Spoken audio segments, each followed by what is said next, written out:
ఇప్పుడు ఒక కాలేజీ అంటే 11th and 12th పిల్లలకి కాస్త మెరిటోరియస్ స్టూడెంట్స్ని డెవలప్ చేస్తామని రాజు మున్సిపల్ మేయర్గా ఉన్న అజీజ్ గారి ఆధ్వర్యంలో అంటే దానికై ఎక్స్పెండిచర్ అంతా నెల్లూరు మున్సిపల్ కార్పొరేషన్ చేసేటట్టుగా ఆ రోజు యాక్చువల్గా ఉన్న ప్రెసిడెంట్ దానికి యాక్చువల్గా అప్పుడు వివేకానంద రెడ్డి గారు ఐ థింక్ ప్రెసిడెంట్గా ఉన్నట్టున్నారు. అప్పుడు వాళ్ళని అడిగి యాక్చువల్గా ఆ స్కూల్ పైన బిల్డింగ్లోని ఖాళీగా ఉంటే అంతకుముందు అక్కడ లా కాలేజీ ఉండింది. ఆ బిల్డింగ్లో యాక్చువల్గా ఒక 300 మందికి రెసిడెన్షియల్ క్యాంపస్ పెట్టాం. ఇది చక్కగా మంచి చదివాలని నారాయణ గ్రూప్ నుంచి నెలకి 6 లక్షల రూపాయలు శాలరీస్ ఇచ్చాం. నెలకి 6 లక్షల రూపాయలు శాలరీస్ ఇచ్చి మేము సొంతగా ఆ పిల్లలకి ఐఐటి నీట్లో కోచింగ్ ఇప్పించాం. దాంట్లో దాదాపు ఒక 150 మంది పిల్లలు IIT, NIT, IIIT and bits Pilani అంతేకాని గవర్నమెంట్ ఇంజనీరింగ్ కాలేజీలో మెడికల్లో చేరారు. చాలా సంతోషం. ఒకసారి అయితే అజీజ్ గారు దాని మీద ఊరేగింపు కూడా చేశారు నెల్లూరులో. ఆ పిల్లలందరినీ వెహికల్ ఇచ్చుకొని అటువంటిది యాక్చువల్గా వీళ్ళు దాన్ని ఆ రెసిడెన్షియల్ అన్నీ తీసేశారు. ఎలక్షన్ ముందు నేను చెప్పాను రాగానే దాని మళ్ళీ టేకప్ చేస్తామని. దాని మీద సుదీర్ఘంగా ఆలోచిస్తుండా కాలేజీ కాదు స్కూలు అంటే పిల్లలు 6th క్లాస్ నుంచి 12th దాకా అంటే నర్సరీ నుంచి 12th దాకా ఆ యొక్క కింద ఉన్న స్కూలు పైన మొత్తం బిల్డింగ్స్కి ఒక మోడల్గా చేసి ఏదైతే మన స్లమ్స్లో సర్వేపల్లి కెనాల్ కట్ట కావచ్చు, పెన్నా కట్ట కావచ్చు, దీన్ దయాళ్ నగర్ కావచ్చు, కుసుమార్జన కావచ్చు, పేదలు నిరుపేదల పిల్లలు ఉండారో వాళ్ళందరికీ హై క్వాలిటీ ఎడ్యుకేషన్ ఇంటర్నేషనల్ స్కూల్స్లో ఎలా ఇస్తారో ఇంకా చెప్పాలంటే ఈరోజు నెల్లూరులో ఉన్న స్కూల్స్లో ఇచ్చేదానికంటే బెటర్ ఎడ్యుకేషన్ పేదలు నిరుపేదలకు ఇవ్వాలనే దాంతో ఆలోచిస్తున్నాను. నేను యాక్చువల్గా మంత్రి గారితో కూడా మాట్లాడాను. అయితే త్వరలో కార్యరూపం ఏదైనా ఈ అకాడమిక్ చేయలేవు, ఆల్రెడీ అకాడమిక్ స్టార్ట్ అయిపోయింది. అందువల్ల ఇవన్నీ ప్లాన్లు చేసి నెక్స్ట్ అకాడమిక్ బిగినింగ్ నుంచి దాన్ని స్టార్ట్ చేయడం జరుగుతుంది. ఓకే కాదు కనీసం ఒక 1000 మంది పిల్లలకి బెనిఫిట్ అయ్యేది చేయాలి. అయితే దానికి ఫండ్స్ కావాలి. అంటే ఎస్టాబ్లిష్ చేయడం ఈజీ, సిఎస్ఆర్ ఫండ్ ఏదో ఒకటి చేస్తాం, బట్ రన్నింగ్ ఎక్స్పెండిచర్ ఇంపార్టెంట్.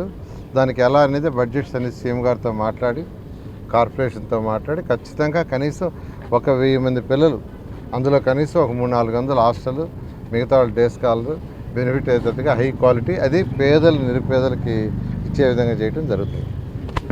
ఈ రాష్ట్రంలో మున్సిపల్ శాఖలో అనేక అవకతవకలు జరిగినాయి. అందులో పర్టికులర్గా ఈ యొక్క లేఅవుట్స్ విషయంలో చాలా జరిగినాయి. ఒక నెల్లూరే కాదు అనేక జిల్లాల్లో జరిగినాయి. ఈ అర్బన్ అథారిటీస్లో కావచ్చు, మున్సిపాలిటీలో కావచ్చు, పర్టికులర్గా లేఅవుట్స్. దాని మీద యాక్చువల్గా ప్రిన్సిపల్ సెక్రటరీ గారికి ఆదేశించారు ఎంక్వైరీ చేయమని. నెల్లూరుకు కూడా ఒక 3-man కమిటీ వేశారు, కడప కూడా ఒక 3-man కమిటీ వేశారు. ఈ విధంగా యాక్చువల్గా వీటన్నిటి మీద కూడా రిపోర్ట్ వచ్చిన తర్వాత దాని మీద ఏం యాక్షన్ తీసుకోవటం ఎలా అనేది ఎలా తీసుకునేది లీగల్గా తీసుకుని ముందుకు పోవడం జరుగుతుంది. శ్రీ పొంగూరు నారాయణ గారితో Atmakur municipal chairperson, vice chairperson, కౌన్సిలర్లు, ఆత్మకూరు పట్టణంలోని తెలుగుదేశం పార్టీ నాయకులు అందరూ కలిసి మున్సిపాలిటీలో ఇవాళ మంచినీటి ఎద్దడి ఉంది. 2 రోజులకు ఒకసారి మంచినీళ్ళు ఇస్తున్నారు, సరిగా మంచినీటి వస్తే రావట్లేదు అనేటువంటిది ప్రధానంగా మంత్రి గారి దృష్టికి తీసుకొచ్చాం. దానితో పాటు కొన్ని అభివృద్ధి కార్యక్రమాలు పని జరుగుతూ నిలిచిపోయాయి. 10 సంవత్సరాలుగా తాలూకా కార్యాలయం మొదలుపెట్టి ఆపేశారు, ఆర్డీఓ కార్యాలయం మొదలుపెట్టి ఆపేశారు, R&B గెస్ట్ హౌస్లు మొదలుపెట్టి ఆపేశారు. వాటితో పాటు పాలిటెక్నిక్ కాలేజ్ కానీ, ITIలు కానీ, అలాగే రెసిడెన్షియల్ స్కూల్స్ కానీ ఇవన్నీ కూడా హాఫ్ కన్స్ట్రక్టెడ్ బిల్డింగ్స్లోనే ఆగిపోతున్నాయి. ఈ ఆత్మకూరు అభివృద్ధికి సంబంధించి మరి కొంత మీరు సమీక్షించాలని చెప్పి అందరం కలిసి అడిగినప్పుడు దానిపైనే ముఖ్యంగా ఇవాళ ఈ సమీక్ష చేయడం జరిగింది. డ్రింకింగ్ వాటర్ని 364 రోజులు ఆత్మకూరు మున్సిపాలిటీకి పర్ హెడ్ 100 LPCD లెక్కన నీళ్లు ఇవ్వాలి అనేటువంటిది. అంటే కెపాసిటీ 135 ఉన్నా కనీసం 100 LPCD నీళ్లు ఇవ్వాలా ప్రతి ఒక్కరికి అనేటువంటిది ఇవాళ మంత్రి గారు అధికారులను ఆదేశించారు. మరొక వారం రోజుల లోపలే ఉన్నటువంటి డిస్ట్రిబ్యూటరీ నెట్వర్క్ కానీ, పంపింగ్ సిస్టమ్ కానీ, అలాగే ఆర్ఓ ప్లాంట్ నుంచి ఇచ్చేటువంటి నీరు కానీ సమగ్రంగా వాటికి మరి చూసి నెక్స్ట్ మళ్ళీ 1 వీక్ లోపల దానికి కావాల్సినటువంటి ఇవన్నీ కూడా రెక్టిఫై చేసి వాటర్ డిస్ట్రిబ్యూషన్ స్టార్ట్ చేయాలి. కాబట్టి మీరు అందరూ కూడా పనిచేయండి అని చెప్పి పబ్లిక్ హెల్త్ డిపార్ట్మెంట్ని, మున్సిపల్ డిపార్ట్మెంట్ని ఆయన ఆదేశించడం జరిగింది.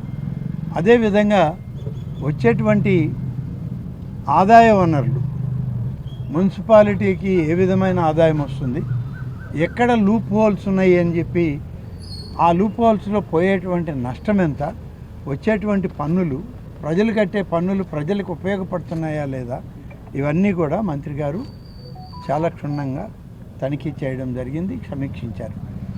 అలాగే రెవెన్యూ డిపార్ట్మెంట్ వాళ్ళతోటి, మున్సిపల్ శాఖ అధికారులు, ఇరిగేషన్ శాఖ అధికారులతోటి కూడా మాట్లాడి ఎక్కడెక్కడ ఎంక్రోచ్మెంట్స్ ఉన్నాయి, మున్సిపల్ పర్మిషన్ లేకుండా, అలాగే డిటిసిపి అప్రూవల్స్ లేకుండా, నోడా అప్రూవల్స్ లేకుండా ఎన్ని లేఅవుట్లు వచ్చాయి, ఎన్ని లేఅవుట్లు ఇవాళ డిస్పోజ్ అయ్యాయి, ఆ లేఅవుట్స్లో ఇంకా ఎన్ని ప్లాట్లు మిగిలి ఉన్నాయి రిజిస్టర్ కాకుండా, వీటిల్లో వచ్చే రెవెన్యూ అంతా ఏం చేశారు, ఇవన్నీ కూడా లెక్క తీయమని చెప్పి ఆదేశాలు ఇవ్వడం జరిగింది.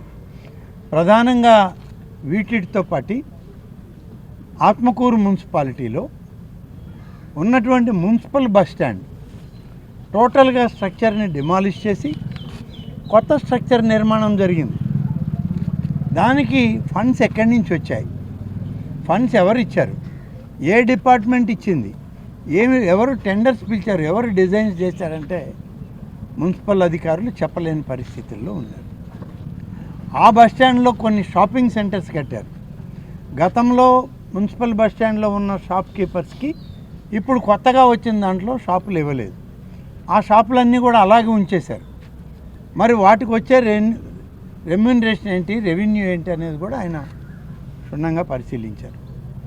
అలాగే నోడా దాదాపుగా ₹1 కోటి డబ్బు ఈ బస్టాండ్ చుట్టూరు ఉన్నటువంటి రోడ్డును తొలగించి కొత్త సీసీ రోడ్డు వేయడానికి ఖర్చు పెట్టింది.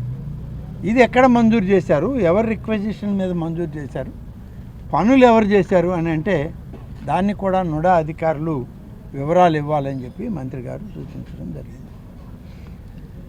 మేము ఆత్మకూరు మున్సిపాలిటీలో అనేక సందర్భాల్లో మంజూరైనటువంటి ఆర్డీఓ కార్యాలయం, తహసీల్దార్ కార్యాలయం, ఆర్ఎండ్బి గెస్ట్ హౌసు, ఈ బస్టాండ్ షాపింగ్ సెంటర్సు, అలాగే మున్సిపల్ షాపింగ్ కాంప్లెక్స్లు ఖాళీగా ఉన్నాయి. ఎందుకు ఇన్ని సంవత్సరాల నుంచి ఖాళీగా ఉన్నాయంటే దానికి కూడా సమాధానం లేదు. వీటన్నిటి మీద సమగ్రమైన నివేదికని అధికారులను ఇవ్వమని చెప్పి మరి నారాయణ గారు కోరారు. దానికి 1 వారం 10 రోజులు మాత్రమే సమయం ఇచ్చాం. వాళ్ళు అన్నీ కూడా సమగ్రమైనటువంటి నివేదిక మున్సిపల్ మంత్రిగా వారికి చేరిన తర్వాత ఏ విధంగా వాటిని అన్నింటినీ పరిష్కరించాలనేటువంటిది మళ్ళీ ఒకసారి మున్సిపల్ పాలనలో ఉన్న ఇప్పటి మున్సిపల్ చైర్మన్లు కానీ, కౌన్సిలర్లు కానీ, వారితో పాటు తెలుగుదేశం పార్టీ నాయకత్వం అందరం కూడా సమీక్షించుకొని ఒక సరైనటువంటి అవగాహనతో ఆత్మకూరు అభివృద్ధికి మరింత ఎక్కువగా చర్యలు తీసుకోవడానికి చర్యలు చేపడతామని చెప్పి, అలాగే ఈ వీడియో కనుక మీకు నచ్చినట్లయితే లైక్ చేయండి, షేర్ చేయండి, కామెంట్ చేయండి మరియు సబ్స్క్రైబ్ చేయండి. చూస్తూనే ఉండండి లిమ్రా టీవీ.